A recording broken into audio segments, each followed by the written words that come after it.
Hello. Hey, my name is Abbey.Parsons. I am coming at you from Spokane, Washington. And today I want to talk about getting your real estate license in Washington State. I get lots of phone calls of people just really early on in the process going, where do I start? What are the requirements? What do you recommend? How do I pick a firm? All those questions. So today I just wanted to unpack some of those questions and answer any other questions that you have for me. I'm always available by phone or email. I'll make sure to include all of that information in here. So first off, what are the basic requirements? So the basic requirements in Washington State to get your real estate license, you will be getting a broker's license. What that means is that you must be 18 years old. You must have a GED or diploma. You also must complete a fingerprint service and a background check. And you also have to take 90 hours of online education. In Washington State, it is only offered online at this point. And I recommend a program called ROCKWELL Institute. It is the best program out there, and I have a discount for it. So email me, I'll send you the link where you can get the discount code for ROCKWELL Institute. It is the best online training. So those are the bare minimum requirements to get your license in Washington State. So then you've passed all the requirements. Now you have to actually pass the test. So passing the test is it's administered through the Department of Licensing. And so you go to a center and you pay, I think it's $140 to take the test. They confirm that you have, in fact, passed all of your online hours. And then if you pass the test, you're basically ready to sell real estate. You must hang your license with a firm. So the next part I will talk about is how to pick a firm and why I do encourage you to do some interviews there. So once you pass, you can hang your license with the firm, and then that day you can basically sell real estate. But I promise you're not ready to sell real estate yet. There's way too much to learn. So now you've passed the test, you've hung your license with the firm, and you're ready to sell. But what I recommend doing from the time you decide you're getting into real estate to when you pass your test is to interview firms. It is very important. It's just like anything else in the business world. There's many different flavors of brokerages, business models. So you need to find the right fit, and everybody has a different fit. So I highly recommend that you interview firms. So what kind of things do you ask? When you interview a firm, the most important thing for a new agent is training. So definitely ask for an outline of their training. What is your new agent training program? Can I see it? Can I see the schedule? Can I see what you're training on?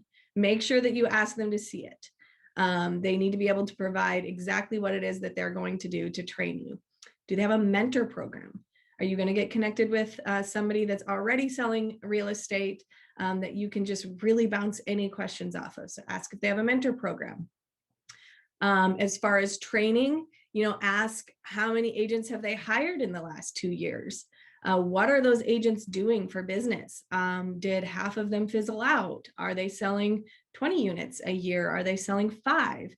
Ask for that data and what they have that they can provide to you that is clear data as to what the results are from their training. And to get that, you can also ask for like a roster of their agents. Most of them you can find online now, but sometimes it's hard to find their email or phone number when you go to the office website. So just ask them, hey, can you send me your agent roster? That way, if you see some names you might recognize on there, you can call them and say, hey, I'm new, I'm thinking about getting into real estate. Can you tell me about the company you're with and why you choose to stay with them? Ask them, you have the right to do that. You are investing in your business. So it's really important that you do the work to make sure that you are joining the right firm. So that was kind of training and agents all into one bullet point. The next section goes along with that training is who's administering the training and what is your day-to-day support. So the Department of Licensing requires that you have a branch manager that is responsible for everything that you do. So what is the availability of the branch manager? How many agents are they supervising? Do they sell real estate? Are they going, there's pros and cons to that. I will share my personal opinion. As a branch manager, if you're the one that's at the office, answering the phone, looking at the website, and you're out selling real estate, how available are you going to be for the new agents that have 25 million questions? Because I promise you, you'll have 25 million questions in the first week. So how available is your branch manager? And are they just going to be out selling real estate all the time? Or are they actually going to be there to support you? There is competing managers and there is non-competing managers. So ask that question because that is very important. If they are competing, ask how they take online leads and floor. What you don't want to happen is, for a lead to come in and all of a sudden the branch manager gets the best leads. So just make sure that that does not happen. Your branch manager should really be a mentor, a coach. You should feel that when you're interviewing with them, because that's who's going to be side by side helping you develop in your business. Another thing to look for is the longevity of the agents. Again, ask for that roster and ask who's been in the business longest and who's newest to the business. That gives you a really wide range of who has been in the business for 35 years and who's been in the business for 35 days. Ask both of those people what they think about the firm and what their experience is. And if you were to sign on as a new agent, will they help you? That's an important one. You want to make sure that everybody is on your team and going to be there to support you. The longevity of the agents is also important because it's important to establish yourself with a company and a brand that also has longevity and roots in the community that they're in. You are developing your career. So what you don't want to happen is you're developing your career with a partner, which is the firm, and the firm goes away.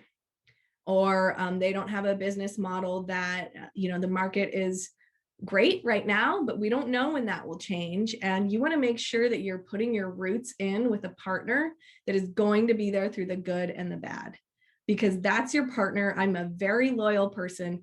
That is your partner. And you just want to make sure that you're planting your roots with a firm that's going to be there no matter what. Because what you don't want to happen is for you to build your career with a company and then that company goes away. So that's very important as well, is the longevity of the company and the legacy that they have in the past, and do they have a vision for the future?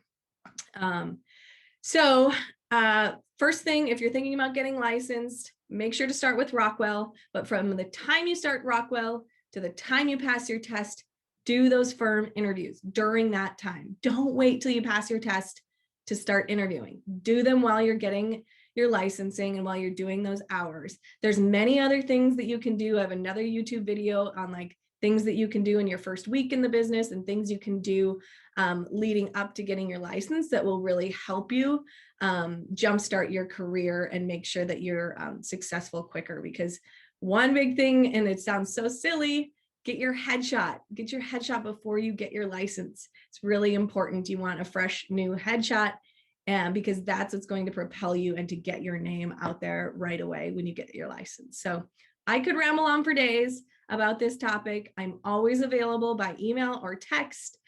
You can subscribe to my YouTube channel. I just sit here and rant about real estate and the market all the time. So that interests you, please subscribe. And I look forward to providing any value that I can for you.